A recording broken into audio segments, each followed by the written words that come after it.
most heroic thing we can do now. Is look the truth in the face.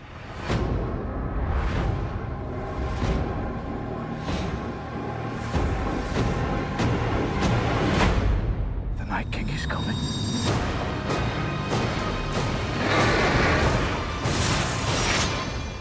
The dead are already here.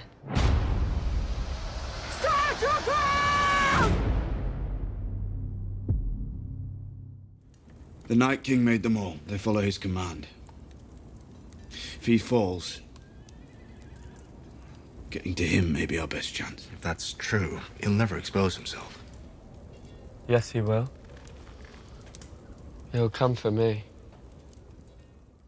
Hi everyone, it's Charlie. This is going to be my Game of Thrones Season 8, Episode 3 trailer video, obviously the big battle of Winterfell. So we got to talk about the footage that's going on here, the plan that they made, who we think is going to survive, who we think is going to die, and what the big twists are going to be. Because I don't think any of us expect the battle to go down the way they think it will based on the planning session that they had and what Bran told them. Remember what Tyrion said during the episode? Sometimes clever people, the most clever people, overestimate their cleverness, and Bran thinks he's pretty clever right now. So if you're new to my channel, be sure to subscribe to get all the Game of Thrones videos. There's a new round of that HBO Now giveaway. All you have to do to enter is be a subscriber and leave a comment on the video. So we'll start with the footage first and what the people are saying during the trailer, the obvious stuff. Then we'll talk about what we think is misleading, what's missing from the trailer. Then we'll talk about death predictions. So we start with a voiceover from Sansa saying the most heroic thing we can do now is look the truth in the face. She's probably referring to the fact that they're just looking their own deaths in the face, like we all might die tonight,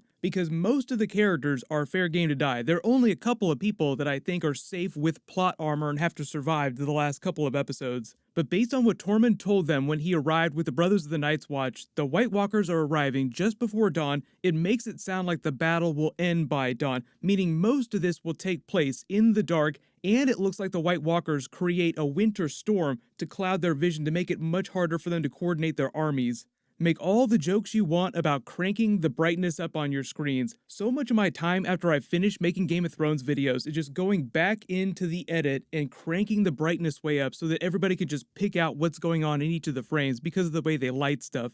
They give you a bunch of different views of their combined armies standing in formation, starting with the Unsullied Legions, the trebuchets, the smaller catapults, the siege weapons in front, but you have the Dothraki Blood Riders standing in front of them. Then you have Jon Snow up on a hill face looking down on their forces at Winterfell from a nearby cliff. They're both dragon riders now because Jon has learned to ride Rhaegal, so maybe this is them just taking the dragons for a loop around the area to get a better look at things before the start of the battle. Samwell watching the Unsullied march by. We haven't seen a lot of Samwell footage from the other trailers in this big battle scene, so I'm assuming that he's just going to help the others inside the castle when the Whites eventually make it over the wall. Samwell Tarly, slayer of White Walkers, lover of ladies. As if we need any more signs the world was ending.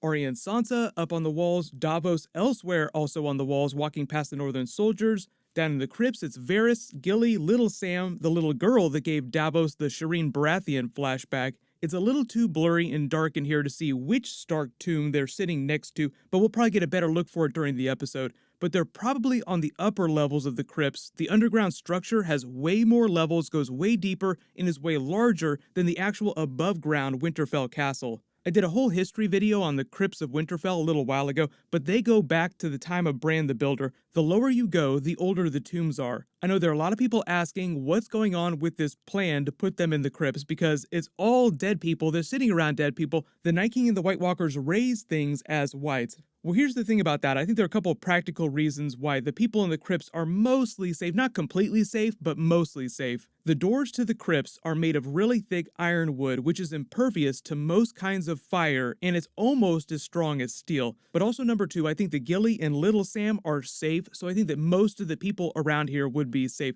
Because if you turned one or two of these people, then the rest would be dead, because they really are fish in a barrel. So there'll probably be some moment where the Whites almost bang down the door before they're able to stop them above ground. They'll probably take it right to the edge, like the Whites almost get into the crypts, but they don't quite make it in. So I'm not expecting any really big danger for the people down here. There's a shot of Tyrion elsewhere outside on the walls, Ser Jorah up on the line in the thick of it on horseback with Heartsbane. Thank you very much, Samwell. Be sure to give that back when you're done with it, unless you die, then Samwell will have to go find it himself.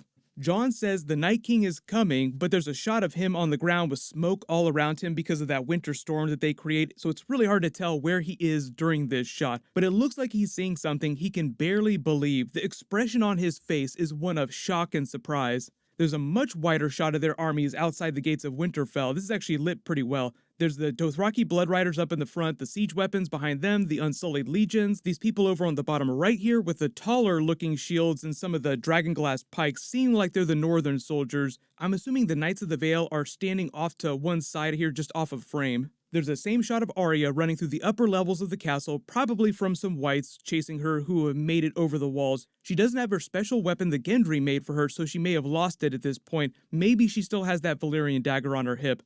There's another shot of the Unsullied Legions outside the castle as the winter winds blow all around them. This probably just means the Army of the Dead is much closer to them, and the winds that they're creating are just making it much harder and harder for them to see, getting thicker and thicker. That's actually a really creative use of their powers. Create a giant winter wind to obfuscate their vision, so it's much harder to coordinate, and it makes it way harder for the dragons in the air like Daenerys and Jon Snow to see what they're doing.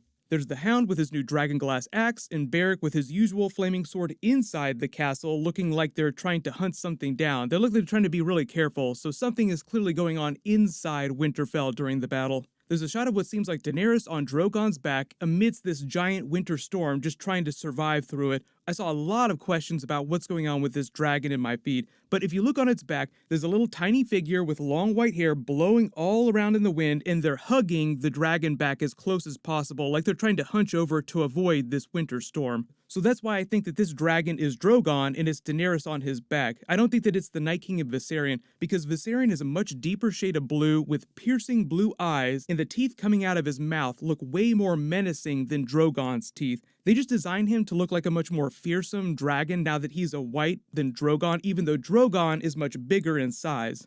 The Unsullied Legions enter their battle posture, then there's Theon in the Godswood with a flaming dragonglass arrow getting ready to protect Bran with the other Ironborn, Jon Snow pulling out Longclaw near a tree. This might be the Godswood too, but it's really hard to tell. I'm guessing that wherever he goes during the battle, he won't stray too far from Winterfell. Then Daenerys turns to Jon Snow and says the dead are already here, still pretty clearly pissed about what happened at the end of episode 2. The Rhaegar fell on the Trident. She had a son. Robert would have murdered the baby if he ever found out, and Lyanna knew it.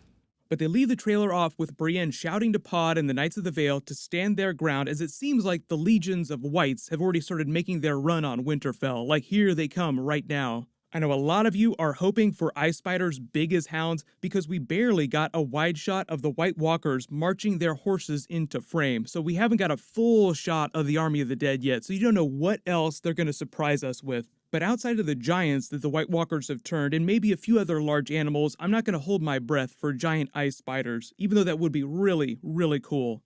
There were a lot of people that were confused about this shot of the White Walkers marching into frame too, because a lot of people saw the curved ice blade in the middle here that the Night King uses, and they thought that this person might be him, but you notice that the Night King does not have a beard. The person with the curved blade here has a beard, so that is not the Night King, it's just another one of Gilly's presumable cousins. That's right, they're all fighting Gilly's family. That's who all these White Walkers are as far as we know.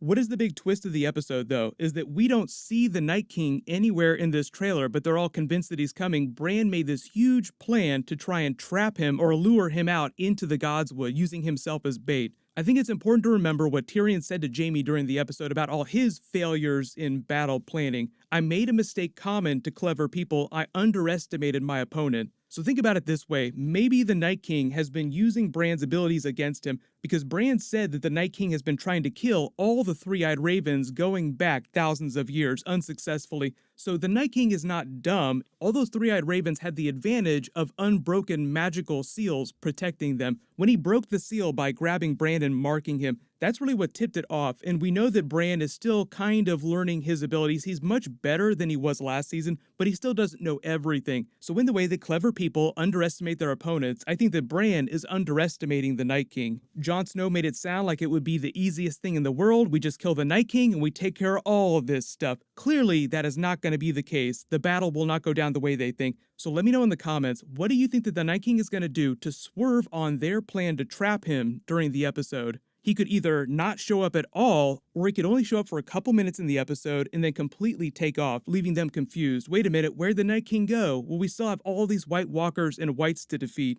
As far as death predictions go, though, this is a solid episode for them to shed a lot of their secondary characters and maybe a few main characters too. And don't forget, a few characters might come back as Whites during the battle. There are only a couple though. I'm not expecting every single dead person to come back as a White, but I think it's actually better to say which characters we think are totally safe. So these are the characters that I think are wearing plot armor and have to survive to at least the last couple of episodes. You have Jon Snow, Daenerys, and at least one of the dragons, probably Drogon, is safe.